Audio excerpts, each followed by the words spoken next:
Hello friends, कैसे हैं आप। आज मैं आपको जो कहानी सुनाने जा रही हूँ वो एक सच्ची घटना पर आधारित है, जो कि मेरे एक रिलेटिव के साथ घटी थी।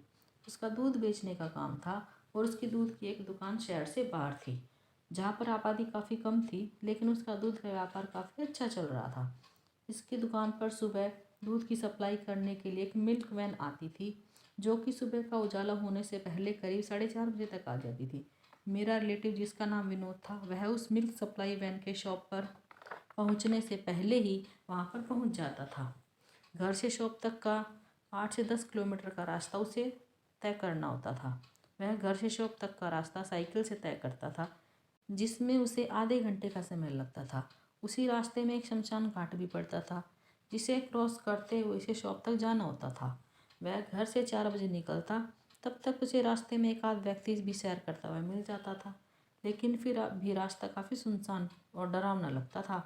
एक सुबह शॉप पर जाने की जल्दी में वह जल्दी उठता है और बिना अलार्म घड़ी की तरफ देखे जल्दबाजी में शॉप की तरफ चल देता है। उसे समय का सही अनुमान नहीं रहता। असल में वह अपनी साइकिल उठाकर शॉप की तरफ चल पड़ता है। रास्ते में उसे महसूस होता है कि आज रास्ता कुछ ज़्यादा ही सुनसान है। वह थोड़ा सा डर सा जाता है। चलते चलते उसे एहसास होता है कि कोई उसका पीछा कर रहा है। उसकी घबराहट और बढ़ जाती है।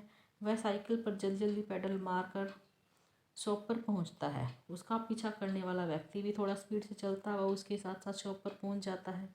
शॉप पर जाकर विनोद थोड़ी राहत की सांस लेता है, लेकिन तभी उसके दोनों हाथों को पकड़ कोई उसे शॉप में पोल पर बांध देता है। उसे कुछ समझ नहीं आ रहा था कि ये उसके साथ क्या हो रहा है। उसे कुछ दिखाई भी नहीं दे रहा था। वह कुछ सोच पाता इससे पहले ही उसे एक आवाज़ आती है कि मुझे मिठाई चाहिए, मिठाई दो। विनोद को कुछ दिखाई नहीं दे रहा था।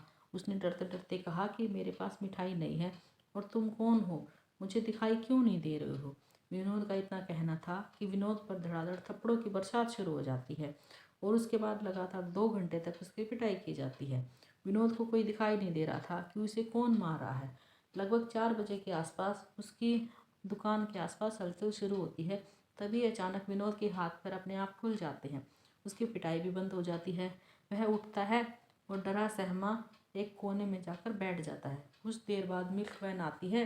वह उसे अपने साथ घटी सारी घटना बताता है। वैन वाले भी डर जाते हैं और उसे सलाह देते हैं कि या तो तुम शॉप बंद कर दो या फिर हम टाइम चेंज कर देते हैं। और उस दिन के बाद से उसने अपने शॉप के खुलने का समय चेंज कर दिया। मिल्क वैन वालों ने भी उसे काफ़ी कोऑपरेट किया। आज भी जब वह शॉप में जाने के लिए घर से निकलता है तो घड़ी को बहुत ध्यान से देखकर चलता है। उसे पूरा विश्वास है कि उसकी पिटाई भूतों ने ही की थी।